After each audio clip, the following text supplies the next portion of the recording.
नमस्कार। आज हम जिसके संबंध में बातें कर रहे हैं वो मेरे लिए नहीं, कलाकारों के लिए नहीं, हमारे भारत की एक बहुत बड़ी शान थी, जिनको हम किस नाम से जानते हैं, उस्ताद जाकिर हुसैन। और इतनी बड़ी हस्ती थी वो कि पहले से लोगों का प्यार तो था ही, शहर शहर में अलग अलग भाषा में उनकी अलग अलग पहचान थी। और जब वाद्य लेके बैठते थे तो अलग ही होता था। सबका बहुत बड़ा खिलौना था और सभी उसको एंजॉय करते थे, उससे खेलते थे और एंजॉय करते थे। मुझे याद है मैं बहुत छोटा सा था तो मैं उनके पापा की रिकॉर्डिंग थी, उस्ताद अल्लाह रक्का खान की, म्यूज़िक डायरेक्टर थे वो पहले। इतना तबले में उनका लोगों को जान पहचान नहीं थी, लेकिन जो उन्होंने म्यूज़िक दिया, बहुत ही कमाल का म्यूज़िक दिया। तब मुझे नहीं मालूम था वो तबला भी बजाते हैं। उसके बाद वहाँ जाके से मुलाकात हुई, बहुत छोटा सा बबुआ जैसा, और मुझे क्या मालूम था तबला एक दिन ये भी बजाएंगे।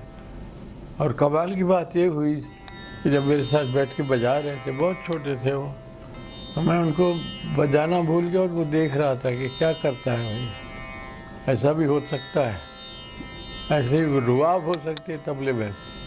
मैं मजाक से कहता भी था कि खान साहब ये लड़का तो कमाल हो गया। बोले मेरे दो और है। मैंने कहा हाँ वो बजाते होंगे, लेकिन ये लड़का तो बात भी अच्छी करता है, जैसे बहुत पढ़ा लिखा हो, बजाता है तो जैसे बहुत पढ़ा लिखा हो बजाने में, दुनिया से बातें करता है, अलग अलग भाषा बोलता है। मराठी तो उसका लैंग्वेज है ही, लेकिन अलग अलग भाषा बोलता है। उसमें लोग जब उसको सुनते थे तो प्रभावित होते हैं। आज तक किसी कलाकार के संबंध में वैसा मैंने देखा ही नहीं। पिक्चर भी किया, पिक्चर में एक्टिंग भी किया, मैंने सब कुछ कर रहा।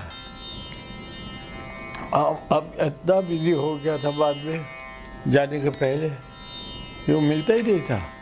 कहीं मिले तो बजा के फिर भाग गया, फिर मिले तो अच्छा भी लगता था, दुख भी होता था, मिलता क्यों नहीं। मेरे लिए नहीं, जितने भी कलाकार थे, चाहे साउथ के हो, चाहे नॉर्थ के हो, चाहे इटली के हो, चाहे अमेरिका के हो, सब उसके पीछे पड़े रहते। आज तक वो भी नहीं देखा मैंने जो इसको प्यार किया लोगों ने। और बातें ऐसी करता है जैसे कोई PhD किया हो पढ़ाई में, वो भी नहीं था। सब कुछ सीखा और सबको लुभाया। और एक दिन जब बजा रहा था बेचारा, बहुत ही अच्छा बजा रहा था, मेरे साथ ही बजा रहा था, बजाने के बाद लेट गया। मैंने कहा कुछ गड़बड़ है।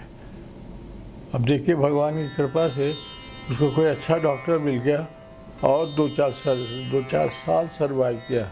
मुझे याद है मैं अहमदाबाद में बजा रहा था, तो जब वो लेट गया मैं जल्दी पानी वानी मंगवाया, मुंह पे डाला, फिर वहाँ के जो ऑर्गेनाइजर थे वो हॉस्पिटल ले गए उसको, बोले नहीं सब ठीक है। अब एकदम से ऐसा छोड़ के चला गया। ये भी हमको अभी भी लगता है कि वो है यहीं कहीं छिपा है और उसको रहना भी चाहिए, ताकि हम आने वाली पीढ़ी को उसको देख के बहुत कुछ सीखें, बहुत कुछ समझे। ऐसे ही उसकी प्राइवेट लाइफ में उसकी वाइफ है अब अमेरिका, टॉनी उनका नाम है। तो जब उससे अच्छा प्यार हो गया तो आपसे पूछता है हमारे पापा तो गुस्सा हो गया, आप संभाल सकते हैं। तो मैं उनको पापा से मजाक भी करता था, आपको इज़्ज़त करता था, सारी दुनिया उनको इज़्ज़त करती थी। तो मैंने कहा कि लड़कियां तो सब एक ही है, आज हमको ये मिल जाएगी, कल वो किसी और को मिल जाएगा। इसमें हम रोक टोक नहीं करना चाहिए। जो उसके भाग्य में है उसको मिलेगा, जो उसके भाग्य में होगा। तो चुप सुनते रहे और फिर उसने को कहा तुमको जो ठीक लगता है करो। तो अमेरिकन लड़की थी, बहुत अच्छी डांसर थी और भरतनाट्यम, तो उनके साथ शादी हुआ उसका, सब कुछ अच्छा गया।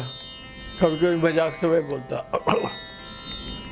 बजा रहा हूँ, जाकिर बजा रहा है, एकम्प्लीमेंट करे बॉम्बे में। अल्लाह रखा जी उनकी पत्नी बैठी है तो मजाक भी करते रहता था, उनको भी अच्छा लगता था, मैं कर पाता था तो बहुत बहुत प्रेम करते थे। और मैं उनका फिल्म में भी काम करता था, उनके साथ बजाया भी मैंने, दोनों के साथ बजाया। मैं एक अलग कलाकार हूँ जो दोनों बैठ गए कि नहीं हम अच्छा लगता है आपके साथ में, JVS कॉलेज बॉम्बे में तो बजाए और दुनिया देखती। अभी मुझे विश्वास नहीं होता, कहीं ना कहीं है, छिपा हुआ है, आएगा, बहुत जल्दी आएगा, मुझे विश्वास है।